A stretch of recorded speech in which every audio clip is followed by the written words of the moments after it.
227 was more than just a hit show. It was a part of our lives, filled with characters who felt like family. But behind the laughter and heartwarming moments, many of the stars who made the show so special faced heartbreaking endings. In this video, we're paying tribute to 13 beloved 227 actors who tragically passed away, the faces who brought us joy, whose loss still touches fans to this day. Which of these unforgettable stars left the biggest mark on you? Helen Martin as Pearl Shea. Helen Dorothy Martin was born in 1909 to William Martin, a minister, and Amanda Frankie Fox. Raised in Nashville, Tennessee, Helen grew up in the shadow of racial segregation, attending segregated public schools that offered few opportunities for Black students to thrive. Despite these challenges, Helen discovered her passion for the performing arts early, leading a band as a teenager and performing with local theater groups. Her first attempt at higher education at Fisk University ended after 2 years when she dropped out, a setback that marked the beginning of a difficult but determined journey toward her true calling. She moved first to Chicago and then to New York, immersing herself in acting through the WPA Theater and the Rose McClendon Players, and she became a founding member of the American Negro Theater in Harlem, a groundbreaking achievement at a time when Black actors were rarely given meaningful roles. Helen's life was filled with both quiet resilience and personal tragedy. She never married and never had children, a solitude that left her without close family in her later years. Yet she found community and purpose on the stage and screen, carving out a space for herself in an industry that too often marginalized actors like her. She broke barriers on Broadway in productions like Native Son alongside Canada Lee, and in later years appeared in Purlie Victorious, The Amen Corner, and The Blacks. But perhaps what endeared her most to audiences was her work on television. From the 1970s onward, Helen became a familiar face in American homes, often playing wise or comedic elderly characters. Her most iconic role came as Pearl Shea on 227 Bro. In 1985 till 1990, where she charmed viewers with her humor and warmth. On 227, Martin's character was the nosy but kind-hearted neighbor, a role that brought her into millions of households and made her a fan favorite during the show's celebrated run. Helen's later life, though filled with public affection, was also marked by the loneliness that sometimes shadows long-lived actors who outlast many of their contemporaries. Despite the joy she brought to millions, she faced the heartbreak of losing close friends, like Red Fox, and the isolation that can come with advanced age in Hollywood. In a moment that displayed both her enduring spirit and sense of fun, Helen made headlines in 1999 during an appearance on Late Night with Conan O'Brien, where she joked, "I love the reefer," and playfully danced, delighting the audience. This rare glimpse into her personal humor was one of the last public memories fans would have of her. On March 25, 2000, Helen Martin passed away from a heart attack in Monterey, California, at the age of 90. Elena Reed Hall as Rose Lee Holloway. Elena Reed Hall, born Bernice Ruth Reed in 1946, led a life filled with remarkable achievements and profound personal tragedies. From an early age, she showed a passion for performing, which she nurtured while attending Kent State University during the 1960s. There, she became active in stage productions and even fronted a local vocal group, Tiny and the Velour. But behind the applause and bright lights, Hall's personal journey was marked by heartache that few saw. She was married 3 times, and while her first marriage ended in divorce, it was her second marriage that brought both joy and devastating sorrow. In December 1988, she married Kevin Peter Hall, whom she had met when he guest-starred on 227, where she played Rose Lee Holloway from 1985 to 1990. Their love blossomed both on and off screen, with their characters marrying in the final season. But tragedy struck when Kevin contracted HIV from a contaminated blood transfusion following surgery for injuries sustained in a car accident. He died in April 1991 from AIDS-related pneumonia, leaving Hall widowed and heartbroken. Despite these trials, Elena Reed Hall's resilience shone through. She continued to build a legacy that blended talent with strength, inspiring audiences through her roles on Sesame Street, 227, and numerous stage and screen appearances. But just as she had weathered the storm of losing her husband, another cruel battle began. In 2007, Hall was diagnosed with breast cancer, a fight she waged bravely for 2 years. In her final chapter, she found companionship again, marrying Tamim Amini in 2008, a union that provided solace during her most challenging days. On December 17, 2009, at the age of 63, Elena Reed Hall passed away in Santa Monica, California, leaving behind 2 children and countless admirers. Paul Winfield as Julian C. Barlow. Paul Winfield, born in 1941, was a man whose life was shaped as much by his towering talent as by the quiet tragedies he endured. Raised by his single mother, Lois Edwards, a dedicated union organizer, Winfield learned resilience and determination from an early age. His passion for performance emerged in high school, where he was named Best Actor for 3 consecutive years in a Southern California drama competition, the first African American to achieve that honor. Yet, behind the accolades, Winfield's personal journey was marked by profound heartache. He shared his life for 3 decades with Charles Gillen, Jr., a set designer and architect.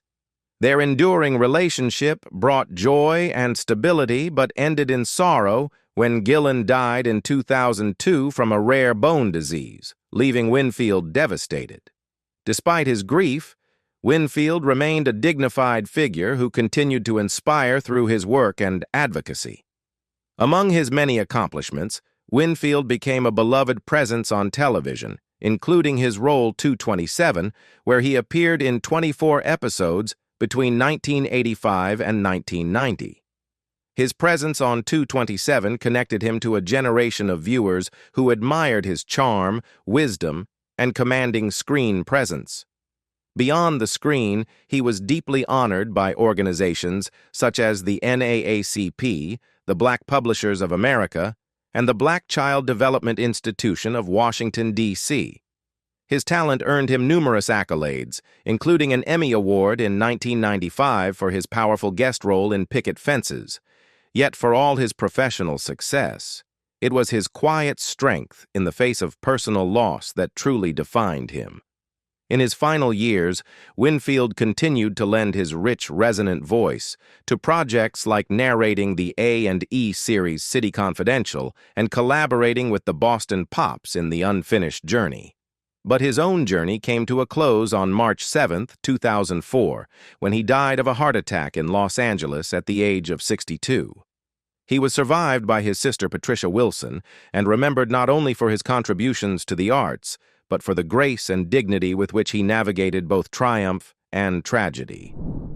Ronaldo Ray as Mailman.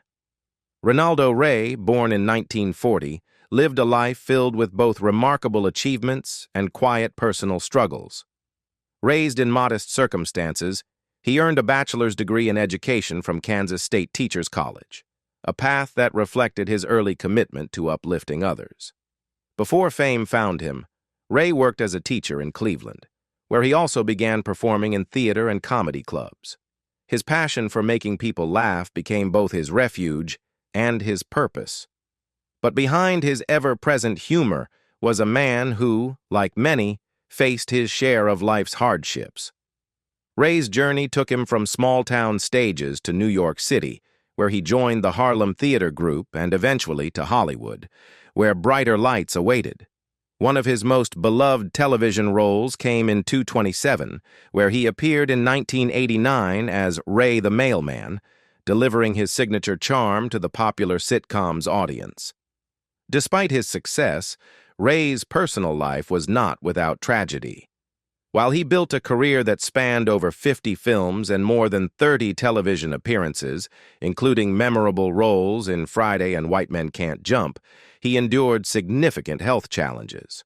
In the final chapter of his life, Ray suffered a debilitating stroke that ultimately led to complications and his passing. On May 28, 2015, Ronaldo Ray died in a Los Angeles hospital at the age of 75. His death was mourned by fans and colleagues alike, with tributes pouring in from industry figures such as Ice Cube and Jackée Harry, who remembered not just his talent, but his kindness and the joy he brought to every room. Survived by his wife, daughter, 2 sons, and mother, Ray left behind a legacy of laughter and resilience. Kevin Peter Hall as Warren Merriweather. Kevin Peter Hall, born in 1955, was a gentle giant whose life was marked by extraordinary achievements and heartbreaking tragedy. Towering at 7 feet 2 inches, Hall's size made him a standout from an early age, but it also contributed to his struggles with isolation as a youth. Despite his insecurities, Hall found solace and purpose in acting, which became his way of transforming what once felt like a burden into a unique gift. Among his many credits, Hall appeared on 227 in 1989, playing the recurring character Warren Merriweather. In this rare role, audiences got to see more of the man behind the mask, further endearing him to fans. Hall's professional success was matched by personal joy when he married actress Elena Reed Hall, best known for her roles on Sesame Street and 227. Their union brought happiness and stability to his life, and together they looked forward to building a future. But tragedy struck in 1990, when Hall was injured in a car accident that required a blood transfusion. Unbeknownst to him at the time, the blood was contaminated, and Hall contracted HIV as a result. The diagnosis was a devastating blow, cutting short a career and a life filled with promise. Despite his illness, Hall continued working for as long as he could, reprising his role as Harry the Sasquatch in the television adaptation of Harry and the Hendersons and bringing warmth and depth to every performance. His battle with AIDS-related complications ultimately claimed his life on April 10, 1991, when he passed away at just 35 years old. Whitman Mayo as Henry Hurley. Whitman Mayo, born in 1930, led a life filled with both remarkable achievements and quiet, often unspoken struggles. From humble beginnings in Harlem and Queens, Mayo moved to Los Angeles as a teenager and served his country in the Army during the Korean War. After his service, he pursued education at several institutions, including Los Angeles City College and UCLA. But before fame found him, Mayo lived a life marked by hard work and perseverance. He spent years counseling troubled boys, working as a railroad laborer, picking grapes, and even playing professional volleyball in Mexico. Through these varied experiences, Mayo developed a deep empathy and resilience that would later define both his performances and his outlook on life. Though he became best known for playing Grady Wilson on Sanford and Son, Mayo's talents reached beyond that single role. In 1989, he appeared on 227, bringing his signature warmth and charm to the sitcom. His appearance on 227 connected him to a new generation of viewers and added another memorable chapter to his long career. But behind the familiar smile and gentle demeanor was a man who quietly faced the weight of personal and professional challenges. Despite his steady work in film and television, Mayo never fully trusted that acting alone would provide security, leading him to open a travel agency during the height of his career, a testament to both his practicality and his deep understanding of life's uncertainties. In his later years, Mayo dedicated himself to teaching, sharing his wisdom with students at Clark Atlanta University, where he inspired a new generation of actors. But even as he gave so much to others, Mayo battled health issues that eventually led to his passing. On May 22, 2001, Whitman Mayo died in suburban Atlanta at the age of 70. Wally Taylor as building inspector. Wally Taylor, born in 1930, knew hardship from the start. As one of 5 brothers raised by a single mother, he spent his youth hustling to help his family survive, collecting pop bottles and running errands to scrape together money for food. Despite the struggles, Taylor found solace in the magic of movies. The rare times he could afford a theater ticket sparked a passion that would guide his life. Determined to rise beyond his circumstances, he studied acting at the Goodman School of Drama, carving a path built on resilience and dedication. His intensity and authenticity brought him acclaim, though off-screen he was known as gentle and kind. In 1987, Taylor made an appearance on 227, connecting with audiences during the show's successful run and showcasing his talent in a series beloved for celebrating Black community life. Yet Taylor's life was not without tragedy. As a Black actor navigating Hollywood, he frequently spoke out about the limited, demeaning roles offered to African Americans, once telling Jet magazine that the industry was cramming down the world's throat the message that all Dan Blacks are pimps and prostitutes. His career highs were hard-won against this backdrop of frustration and injustice. Later in life, he battled prostate cancer and turned that experience into advocacy, urging others to seek early detection. On October 7, 2012, Wally Taylor died of heart disease at the age of 82 in San Antonio. His family later honored his deep love for the Pacific Ocean by scattering his ashes over its waves. B. Richards as Carolyn Hurley. B. Richards, born Beulah Elizabeth Richardson in 12-19-20, lived a life defined by both tremendous achievement and profound struggle. The daughter of a Baptist minister and a seamstress, she experienced the harsh realities of racism from an early age, describing her hometown as a place where she faced discrimination every day of my life. Driven by a hunger for justice and expression, Richards graduated from Dillard University in 1948 and moved to New York, where she pursued acting while remaining deeply engaged in political activism. Her involvement in the Communist Party USA and civil rights organizations placed her under government surveillance during the Cold War, a period when her fight for equality often came at great personal cost. Richards balanced activism with an extraordinary career in the arts, earning acclaim for portraying strong, dignified Black women on stage and screen. In 1987, she brought her powerful presence to 227. Throughout her career, Richards broke barriers, earning an Oscar nomination for Guess Who's Coming to Dinner, a Tony nod for The Amen Corner, and 2 Emmy Awards, including one in 2000 for The Practice, just weeks before her passing. Despite the accolades, Richards' final years were marked by declining health. She returned to Vicksburg, battling emphysema, and died on September 14, 2000, at age 80. Her ashes were scattered in her beloved hometown, closing the chapter of a woman who had fought tirelessly for dignity, justice, and truth. Lionel Mark Smith as Reverend.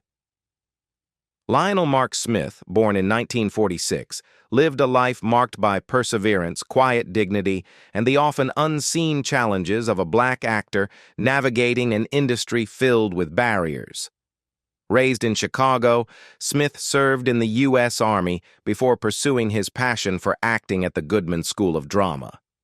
Despite his undeniable talent, Smith's path was not easy. One of the most painful moments in his career came when the Mark Taper Forum in Los Angeles refused to stage Oleanna after he was cast, fearing that audiences would find the presence of a Black actor confusing. Such discrimination was a stark reminder of the subtle and overt racism he faced, even as he fought to bring depth and truth to every role. Smith worked steadily, gaining respect for his integrity and craft.